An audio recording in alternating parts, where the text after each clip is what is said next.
I still remember the way the store lights flickered above me, the way the tiny silver ring sparkled like it was something worth more than $10.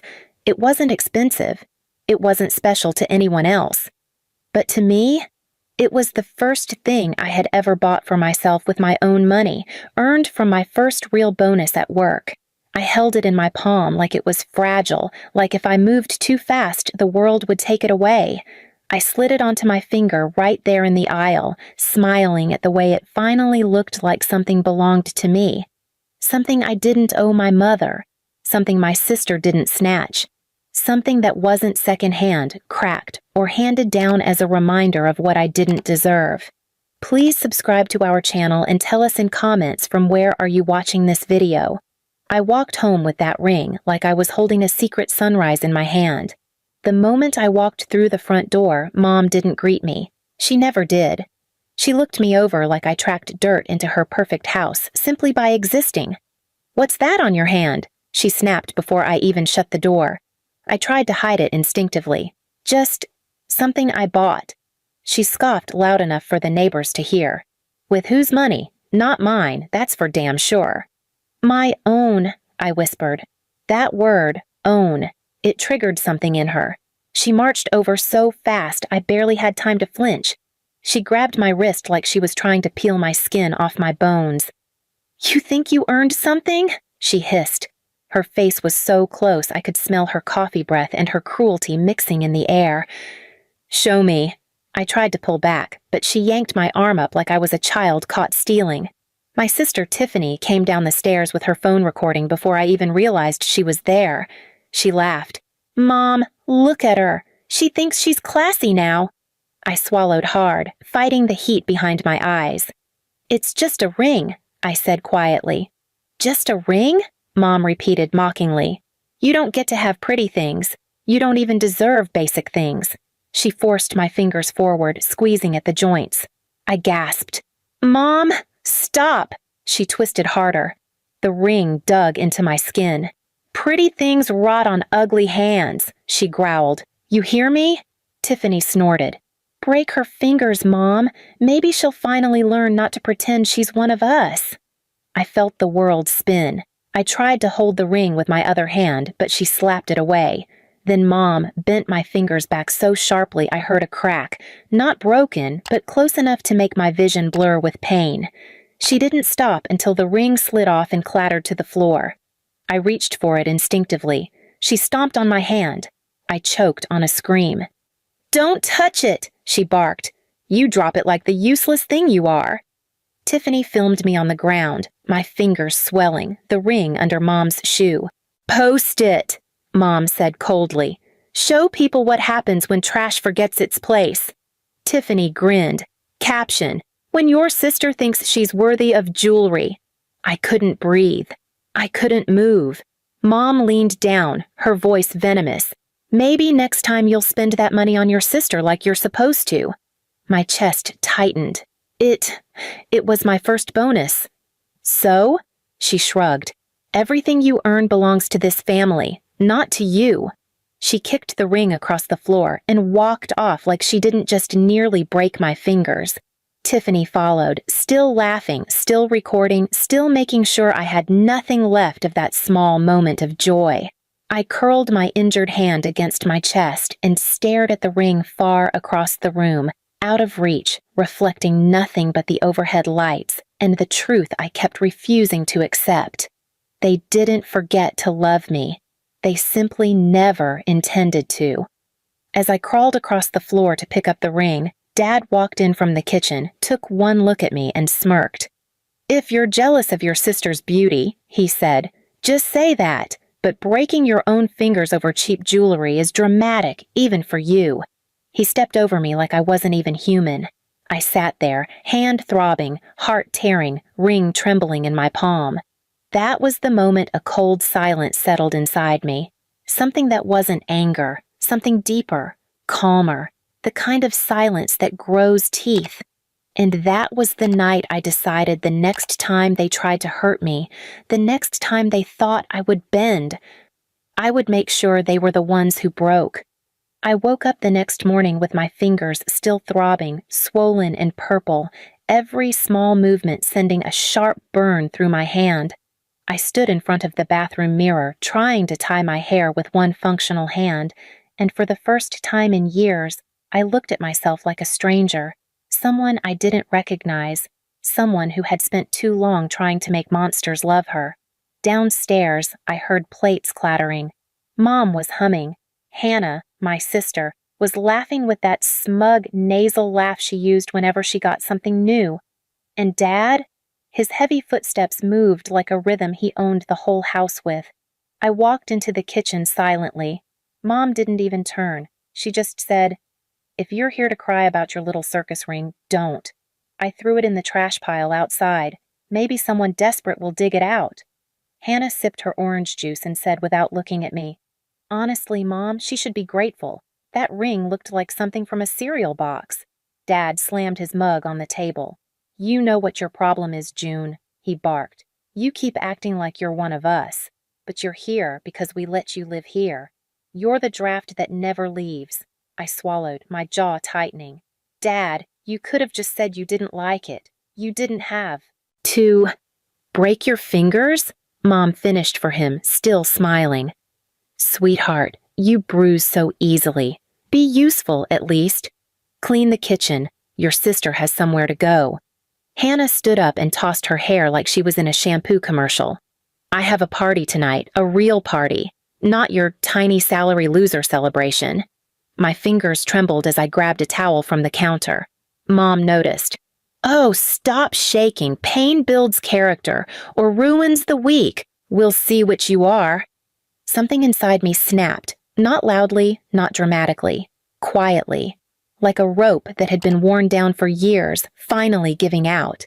But I didn't say a word. Not when they left dirty dishes on purpose. Not when Dad tossed the remote at my feet and said, "Fetch." Not when Hannah called me the family stain. I played along.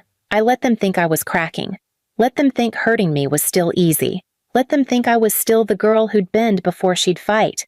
But every night after work, I did something they didn't know about. I joined a self-defense class. Not the soft kind, not aerobics, not women's gentle empowerment glow yoga. Real stuff, gritty stuff.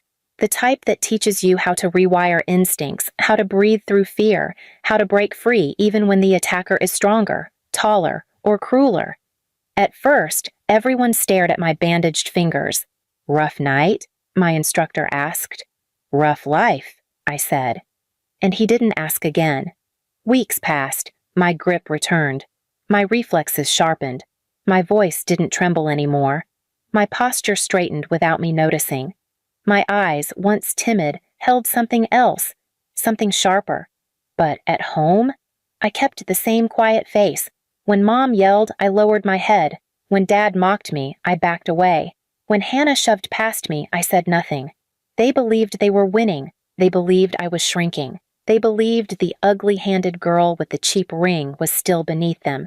But the day everything turned was the day Mom found out I got a promotion at work. I came home early, exhausted but proud, a certificate in my bag, a small bonus envelope tucked between papers. Mom spotted it before I even sat down. "What's this?" she said, ripping the envelope from my hands. "A bonus," I said quietly. "My company?" "Your company?" she mocked. "As if you're anything there. They probably gave you this out of pity." Dad walked in from the living room, already annoyed. "What is she crying about now?" Mom waved the money like trash. "She thinks she accomplished something." Hannah laughed from the staircase. "Oh, please, June. A bonus? What, $20? Buy yourself another plastic ring?" I finally said, "It's my money." Mom stopped. Dad stopped. Hannah turned. Mom's face twisted into something razor-sharp.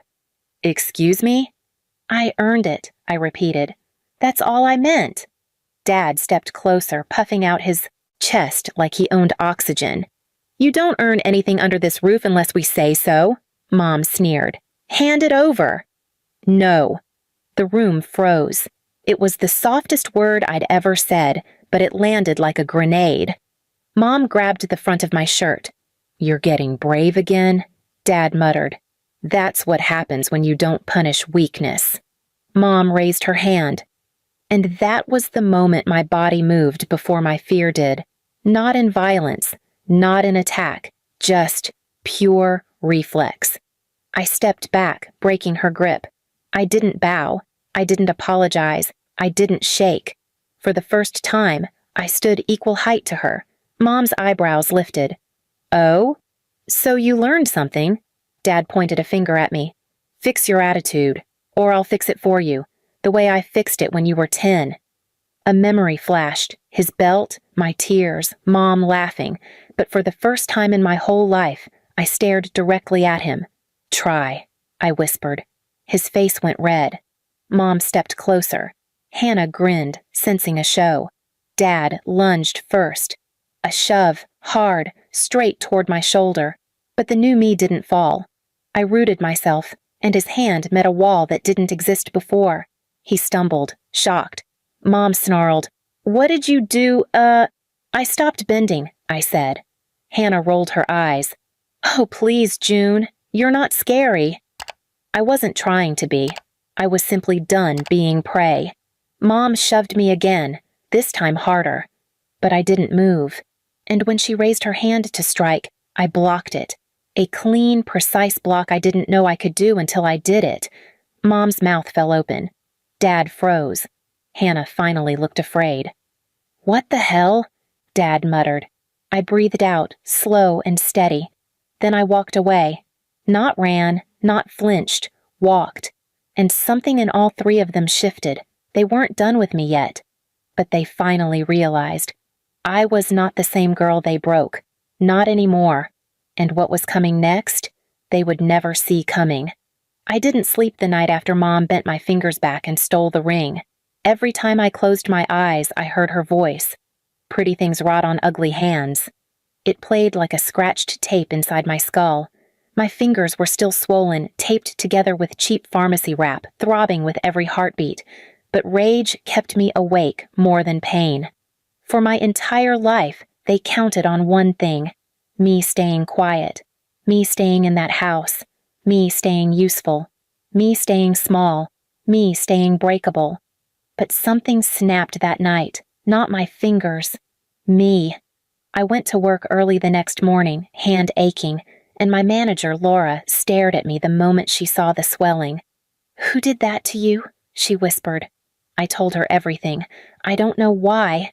Maybe because she was the first adult who looked at me like I wasn't dirt. She didn't speak for a long moment. Then she said, "You're not going back to that house tonight." I thought she meant calling the cops, or giving some dramatic speech. But she didn't. She did something much quieter. Something real. She took me to HR. They transferred my bonus to a separate account. They helped me freeze any secondary access my parents secretly had. They arranged emergency housing for 30 days. They connected me to a company counselor and a legal advisor who specialized in domestic abuse cases. They didn't save me. They handed me tools so I could save myself. That afternoon, while my father texted demanding I stop sulking and come clean the kitchen, I unlocked a storage locker and stepped inside. The company had given me the code. Inside were bags, toiletries, a place to breathe, and silence. God, the silence felt unreal. I sat on the small metal bench and stared at my swollen fingers, and a thought came to me. They took everything from me, my birthdays, my childhood, my confidence, my ring, but they never thought I'd take them away from themselves. The revenge wasn't poetic, it wasn't gentle, it wasn't symbolic, it was practical, dangerous, chaotic, and something they never expected. The first step of my payback. I filed a legal statement with the company advisor documenting the assault, with photos, time-stamped, witnessed. My bruises, my taped fingers, my mother's text ordering me back home to apologize for being dramatic. The advisor said, "If they ever come near your workplace, your home, or you, this becomes criminal." I nodded, because I already knew step 2. The second step. I quietly changed every password, every bank login, every recovery email, every PIN they used to access anything of mine.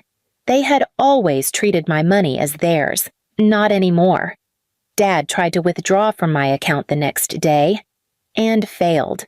He called me 10 times, screaming into the voicemail. I didn't answer. The third step, I went back to the house, not to live, not to talk, but to collect what was mine before they could throw it out. When I walked inside, they were sitting at the table eating lunch like nothing happened. Mom's eyes narrowed. "Oh, look who remembered where she lives." Dad stabbed a fork toward me. "You done throwing tantrums?" I didn't speak. I walked past them down the hallway and entered my room. Mom followed me, already yelling, "No, no, you don't pack anything without asking me.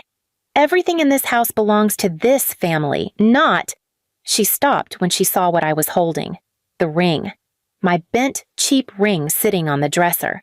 She must have thrown it aside, thinking it was worthless. Good. I picked it up and slipped it gently onto my middle finger, the same finger she tried to break. Her face twisted. "You little—" I stood tall, taller than I ever had, and said, "I filed a statement, with evidence, with timestamps, with your messages. Come near me again. You lose a lot more than a ring."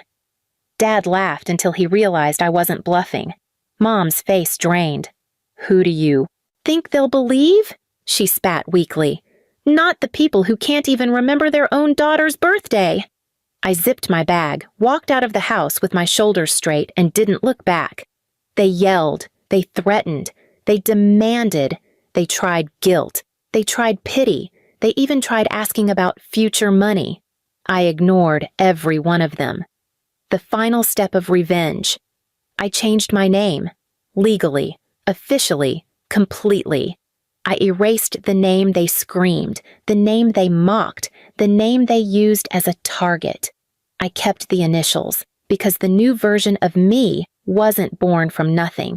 She was forged from everything they did. When the legal documents arrived, I took a photo of the certificate, the new name bold and beautiful, and sent it to my mother. No words, just the image. Mom replied instantly, "What does this mean?" I typed 2 sentences. "This means you don't own me anymore. It also means you'll never find me again." Then I blocked them all. And the ring? I still wear it. Not because it's pretty, not because it's expensive, because it survived what they tried to break. Just like me. Please subscribe to our channel and tell us in comments from where are you watching this video.